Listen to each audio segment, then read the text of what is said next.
नमस्कार। आज मैं फिर आपके सामने अपराध की एक और घटना लेकर उपस्थित हुआ हूं।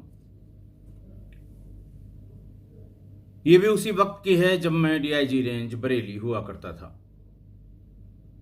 आज का जनपद है शाहजहांपुर, थाना है शहर कोतवाली। तारीख है 8 फरवरी 2019। वक्त था दोपहर का 12:30 बजे। श्रीमती सहनूर, वाइफ ऑफ रियायत खां शाह, रेजिडेंट ऑफ मघई टोला, थाना कोतवाली, शहर शाहजहांपुर। ये थाने पर आई। थानाध्यक्ष यानी एसएचओ यानी प्रभारी निरीक्षक राजकुमार तिवारी थाने पर मौजूद थे। उन्होंने बताया कि मेरे देवर छुटकन्ना की 7 साल की लड़की कल यानी 7 फरवरी को शाम को 4 बजे घर के सामने खेल रही थी। उसका नाम बड़ा प्यारा सा है, लेकिन चूंकि वो पीड़िता थी इसलिए उसका बदला हुआ नाम सितारा, मैंने उसका नाम बदलकर आपकी सुविधा के लिए सितारा रखा है, जबकि उसका नाम बड़ा खूबसूरत था। बच्ची का 7 वर्ष की थी। उन्होंने कहा साहब मैंने रात भर ढूंढा, बच्ची मिली नहीं। मोहल्ले वालों ने ढूंढा, आसपास के लोगों ने ढूंढा, बच्ची का कोई पता नहीं लगा। परेशान होकर यहां आई हूं। ऐसा लगता है मेरी बच्ची को कोई उठा ले गया। राजकुमार तिवारी ने जो बताया गया, एक तो लड़की, दूसरे 7 वर्ष की, तीसरे गायब हो गई, चौथे घर के सामने से। सारी बातें गंभीरता की ओर इशारा कर रही थी।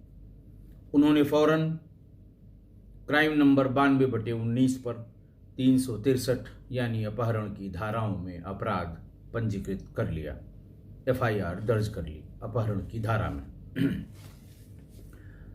और अपहरण या गुमशुदा अगर लिखते तो वो क्राइम नंबर पे ना आता, उसकी विवेचना न होती, सिर्फ जांच होती, पुलिस पर आरोप लगता। ये सब देखकर उन्होंने फौरन एक मुकदमा लिख दिया।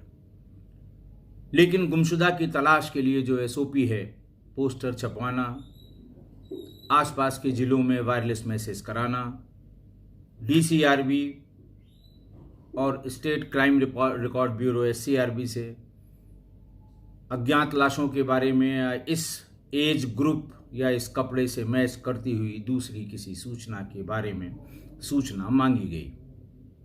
बच्ची की जो फोटो उनकी ताई ने उपलब्ध कराई, शहनूर ने, वो भी व्हाट्सएप के तमाम ग्रुप्स पर भेजी गई कि अगर किसी को इस बच्ची के बारे में पता लगे तो थाने पर इत्तला करें। राजकुमार तिवारी ने अपने रिसोर्सेज से भी पता करने की कोशिश की। वो इस सिलसिले में जांच पड़ताल कर ही रहे थे कि 12 फरवरी को उसी मोहल्ला मघई टोला में पक्की सड़क के उस पार करीबन 500 मीटर दूरी पर एक कूड़े के ढेर के पास 7 वर्षीय बच्ची का शव मिल गया। शव पर कोई कपड़ा नहीं था। बुरी तरह दुर्गंध आ रही थी। 7 फरवरी से गायब बच्ची और 12 फरवरी का दिन जब वो मिली तो बॉडी का क्या हाल हुआ होगा आप समझ सकते हैं। बुरी तरह फूल गई थी और कुछ और छोर का पता नहीं लग रहा था। फौरन सबको बताया गया कि साहब जिस बच्ची के किडनैपिंग की रिपोर्ट लिखाई गई थी उसकी डेड बॉडी मिल गई है। इस तरह की घटनाएं बहुत सनसनीखेज होती हैं और बहुत ही इनकी न्यूज़ वैल्यू बहुत होती है, बहुत परेशान करती हैं ये पुलिस को ऐसी खबरें। लिहाजा सारे अधिकारी, शहर का मामला था, एसपी शाहजहांपुर चिनप्पा थे, वो आ गए, एसपी सिटी आ गए, सीओ आ गए, सारे लोग पहुंच गए। इंस्पेक्टर राजकुमार तिवारी ने, डॉग स्क्वाड, फॉरेंसिक, सब 5 मिनट में पहुंच गए। बीच शहर की बात थी। फॉरेंसिक वालों ने भी, उनका भी ये ऑब्जर्वेशन था कि साहब ये यहाँ पर लाकर फेंका गया है, घटना यहाँ की नहीं है। कुछ चोटों के निशान बच्ची के अंतरंग स्थानों पर दिखाई दे रहे थे। डॉग भी बहुत कुछ नहीं कर पाया, वहां से अपना इधर उधर घूमा, क्योंकि एक तो बॉडी की स्मेल, दूसरे बॉडी पुरानी, तीसरे घटनास्थल कहीं और लाकर कहीं और डाली गई, तो वो स्मेल की ट्रेस को नहीं कर पाया, कंफ्यूज हो गया और वापस चला गया। फॉरेंसिक्स वालों को भी सिवाय इसके कि कुछ जो वहाँ पर सीरम, कोआगुलेटेड ब्लड से सेपरेट किया हुआ पार्ट, सीरम वहाँ पर थोड़ा बहुत जो गिरा हुआ मिला, उसके सैंपल्स, फोटो वीडियो, कुछ तमाशबीनों के फुटप्रिंट, इन सब से संतोष करते हुए वो भी वहाँ से चले गए।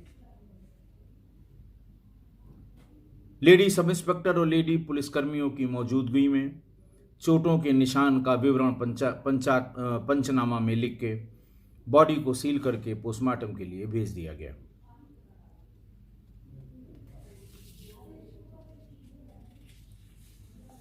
पोस्टमार्टम भी उसका संपन्न हो गया। देर रात पोस्टमार्टम रिपोर्ट भी आ गई।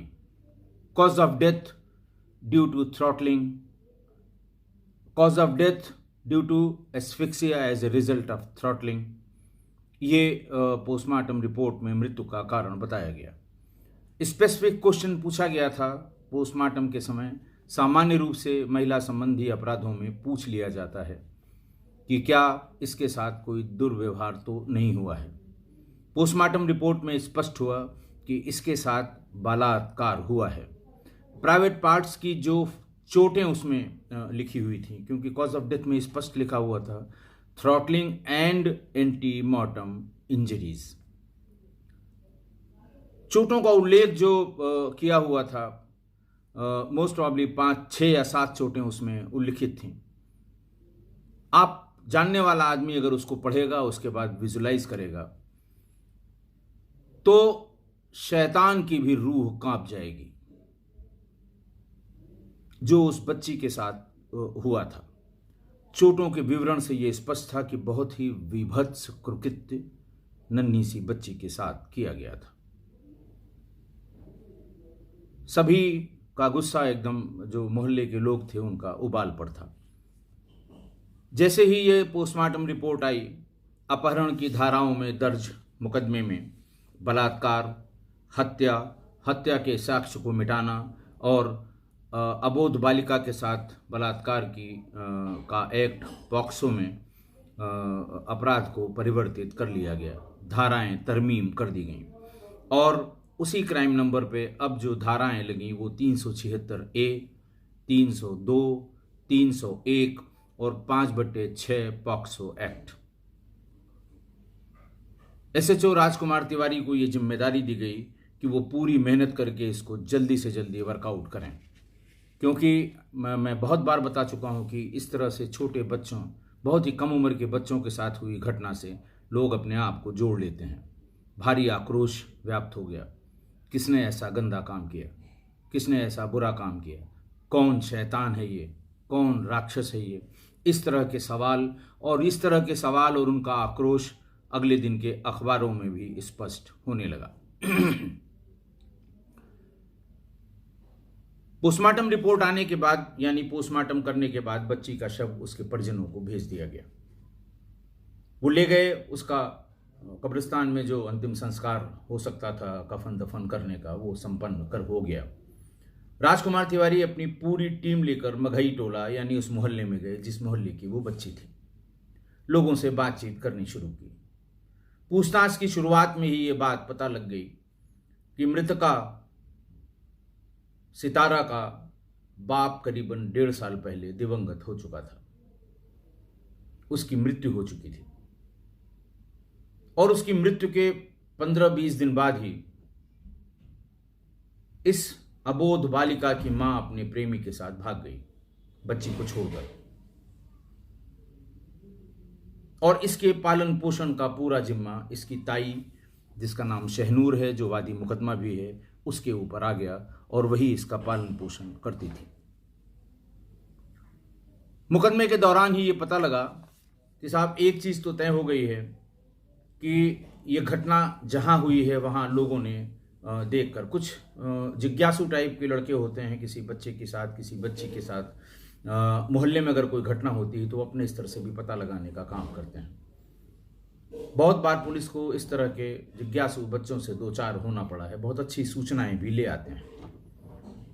उन्होंने फौरन बताया कि ये मघई टोला के बंद पड़ी रेलवे लाइन के किनारे खिलाड़ी पुत्र जगदीश के खेत में ये घटना हुई है। काफ़ी दूर तक वहाँ गेहूं के का खेत था, वो बहुत देर तक दूर तक वहाँ गेहूं के टूटे हुए पेड़ पड़े हुए हैं, ब्लड पड़ा हुआ है और बच्ची की छोटी जो अंडरगारमेंट, छोटी अंडरवियर थी, वो भी वहीं पड़ी हुई है। ये सूचना इंपॉर्टेंट थी। राजकुमार तिवारी अपनी पूरी फोर्स के साथ वहाँ गए, अधिकारियों को इन्फॉर्म किया कि साहब घटना स्थल मिल गया है। फिर से dog squad, forensic team, crime branch और सर्विलांस के लोग वहाँ बुलाए गए। सभी लोग आए। डॉग को यहाँ स्मेल मिली, वो वहाँ से चला और मृतका के घर के ठीक बगल में रहने वाले एक व्यक्ति के दरवाजे पर पहुँच गया। घर वालों को सबको बुलाया गया, लेकिन उनमें से किसी को भी उसने नहीं छुआ।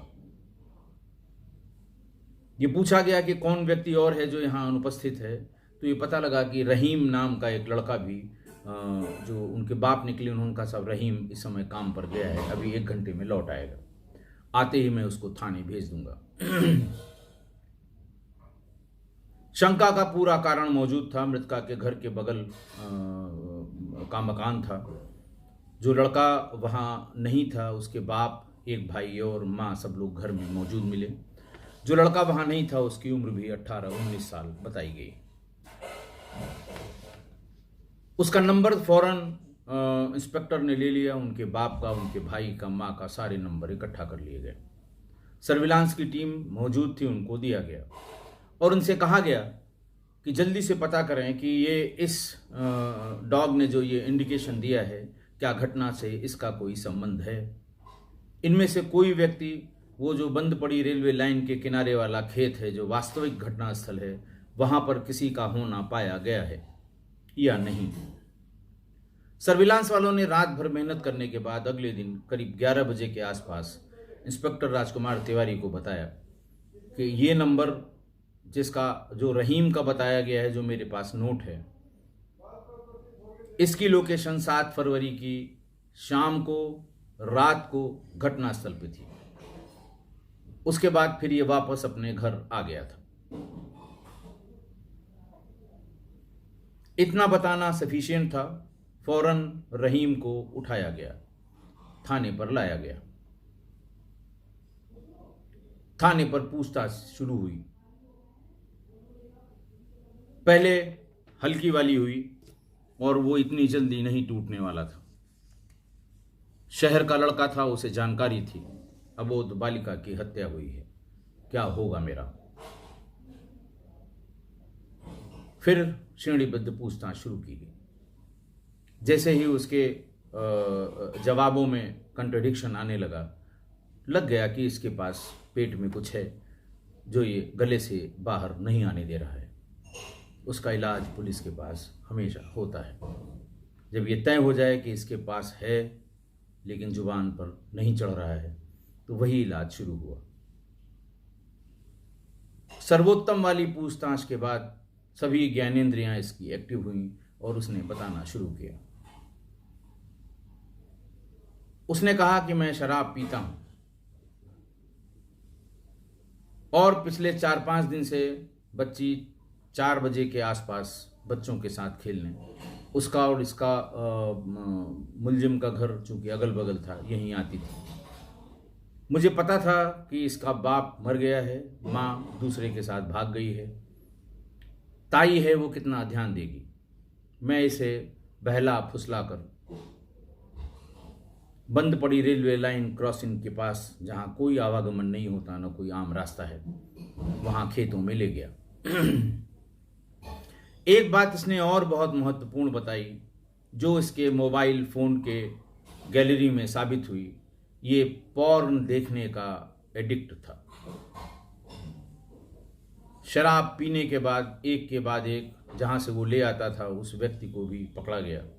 IT एक्ट के तहत उसके खिलाफ भी कार्रवाई की गई। छोटी छोटी दुकानें जिनसे ये इस तरह की फिल्में डाउनलोड करा लेते हैं 5 रुपए 10 रुपए में, वो इसका एडिक्ट था। लेकिन उसने ये बताया कि मैं शराब के नशे में था।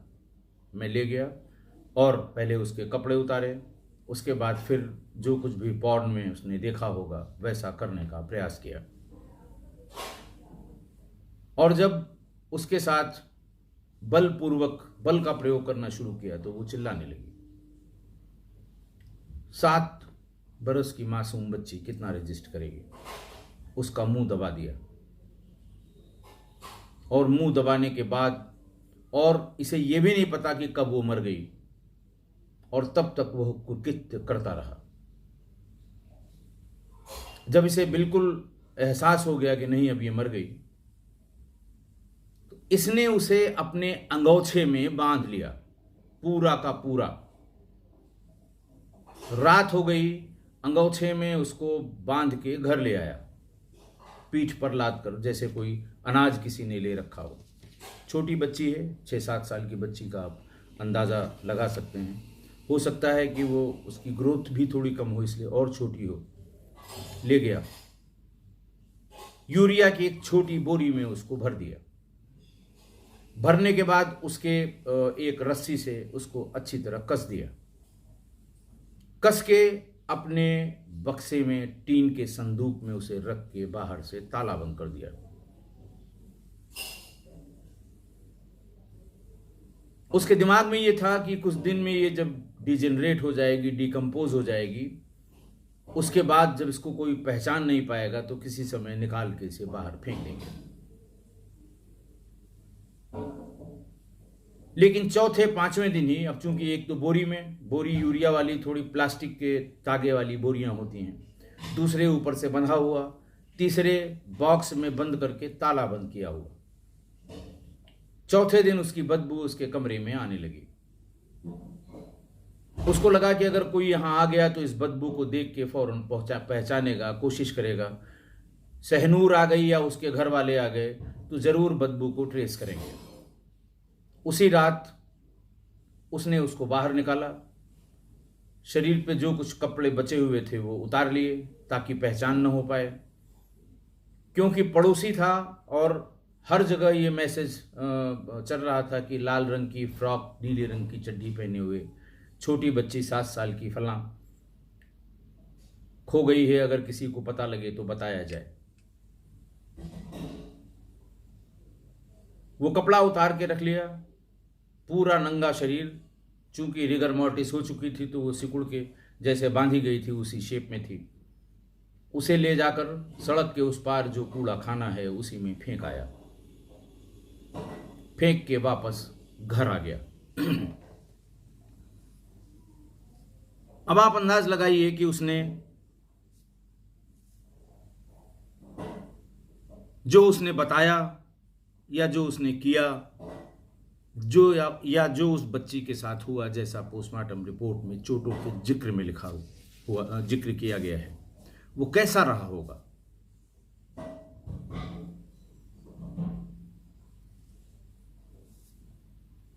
छब्बीस फरवरी को इस स्वीकारोक्ति के बाद उसे गिरफ्तार करके जेल भेज दिया गया, रहीम को, जो अभियुक्त था। अब सवाल यह है कि घटना दर घटना छोटी बच्चियों के साथ बलात्कार और उसकी हत्या की ये घटनाएं जो हो रही हैं, सब में मुलजिम के बयान, पड़ोसियों के बयान, मुलजिम के दोस्तों के बयान, इन सब में एक चीज स्पष्ट रूप से आ रही है कि ये मुलजिम या पकड़ा गया यह व्यक्ति पॉर्न देखने का आदी था। सरकार ने अपनी तरफ से भी पॉर्न साइट सब बंद कर दी हैं। उत्तर प्रदेश पुलिस ने इसकी रेगुलर मॉनिटरिंग की है। किसी मोबाइल से या किसी लैपटॉप से अगर कोई पॉर्न साइट्स पर लॉगिन करता है और आईपी एड्रेस से या उसके नंबर से पकड़ जाता है तो उसको फ़ोन भी किया जाता है कि आप कल इतने बज के इतने मिनट पर पॉर्न साइट पर आपने लॉगिन किया था, कृपा करके इसे बंद करें वरना आईटी एक्ट के अंतर्गत आपके विरुद्ध कार्रवाई होगी। लेकिन फिर भी लोग आदत से बाज नहीं आ रहे हैं। बहुत गंभीर समस्या हो जा रही है। छोटी छोटी बच्चियां, जब मैंने नौकरी शुरू की थी, किसी एपिसोड में मैंने बताया था, तो बलात्कार की घटना साल भर में कभी एक दो पुलिस के रिकॉर्ड्स में आती थी, वो भी गांव की महिलाओं के संबंध में, बहुत ही ज्यादा ग्रामीण परिवेश में। कभी बच्ची के साथ बलात्कार की कोई घटना मेरी शुरुआती नौकरी के 10 सालों में 15 सालों में कभी नहीं हुई। और अब कोई महीना ऐसा नहीं गया जिसमें इस तरह की बच्ची के साथ बलात्कार करके हत्या न हुई हो।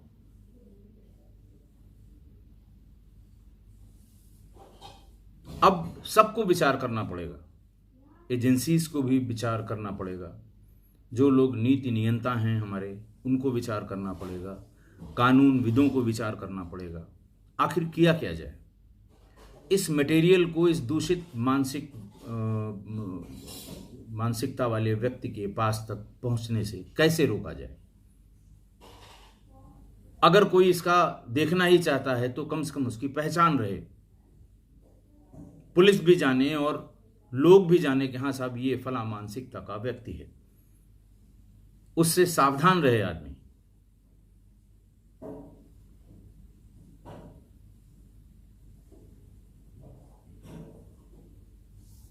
फिर ये सारे बच्ची के जो कपड़े उसके पास से बरामद हुए, गांव के उस बंद पड़े रेलवे क्रॉसिंग के पास खेत, जो असली घटना स्थल था, वहां से जो बच्ची के कपड़े बरामद हुए थे, रहीम ने घटना के वक्त जो कपड़े पहन रखे थे वो उससे बरामद करके सारे एक साथ, जो वहां गन्ने के खेत में ब्लड मिला था सैंपल उसका, गन्ने के टूटे हुए गेहूं के टूटे हुए पत्तों में जो ब्लड मिला था, ये सब इकट्ठा करके एफएसएल भेजा गया और उसकी प्रायोरिटी फिक्स करके बहुत अर्जेंट करके एफएसएल की रिपोर्ट आ गई। बच्ची के पोस्टमार्टम के समय ली गई स्लाइड की भी रिपोर्ट आ गई जिसमें स्पर्म्स का होना पाया गया, ह्यूमन स्पर्म। वो सीमेन बच्ची के अंतःवस्त्रों के और कपड़ों पे सीमेन, बच्ची की बॉडी की जो स्लाइड मिली थी उसका सीमेन और अभियुक्त के कपड़ों का सीमेन एक ही व्यक्ति का पाया गया। ह्यूमन ब्लड एक ही व्यक्ति का पाया गया। बच्ची का जो ब्लड मौके पर और उसके बाद कूड़ादान जो कूड़े खाने में फेंकी गई थी, जब उस समय के सीरन में ब्लड कंस्टिट्यूशन एक ही पाया गया।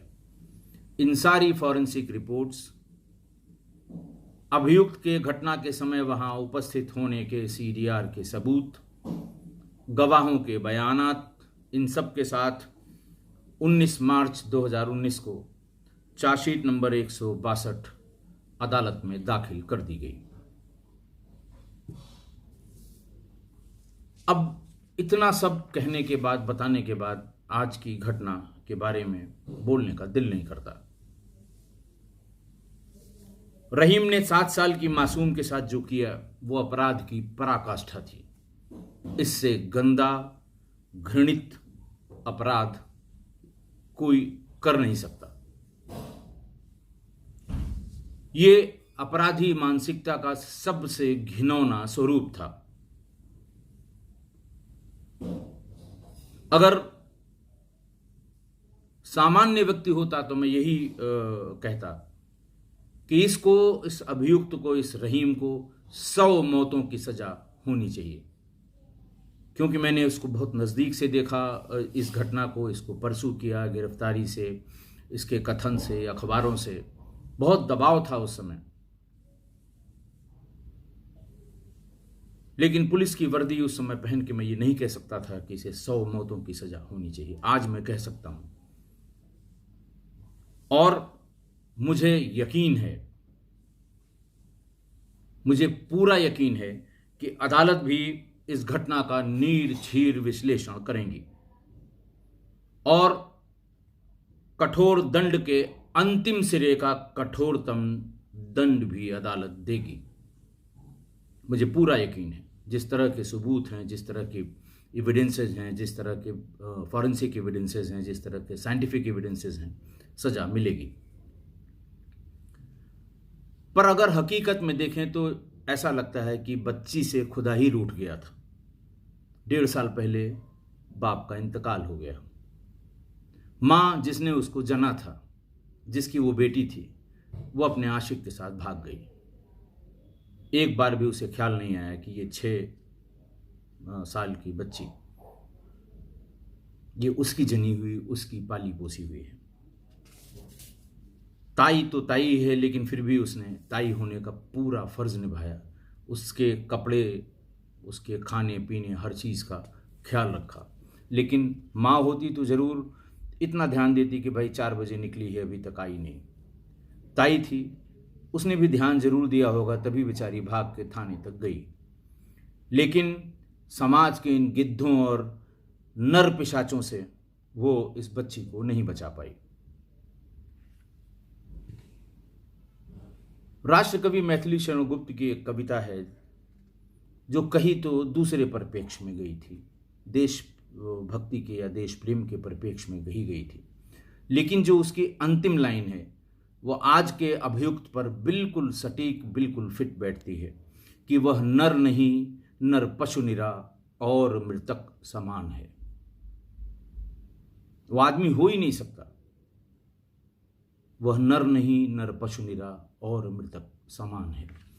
एक और लाइन इसी वक्त मुझे याद आ रही है। मुझे उसके लेखक, रचयिता, शायर या उसका नहीं पता लगा, मैंने खोजने की कोशिश भी की, लेकिन बड़ी सटीक भी है, बड़ी मौजू भी है कि एक दिन मेरे साथ बैठकर वक्त भी खूब रोया। एक दिन मेरे साथ बैठकर वक्त भी खूब रोया। वो बोला कि बंदा तू तो ठीक है, बस मैं ही खराब चल रहा हूं। तो उस बच्ची का वक्त खराब था। वक्त की मार, वक्त के सितम की मारी हुई इस बच्ची को इन गिद्धों ने, नर पिशाचों में, वो इनके हत्थे चढ़ गई। मुझे उम्मीद है कि आप मेरी इस बात से सहमत होंगे। मैं इंतज़ार करूंगा आपकी राय का। आज के लिए बस इतना ही। बहुत बहुत धन्यवाद।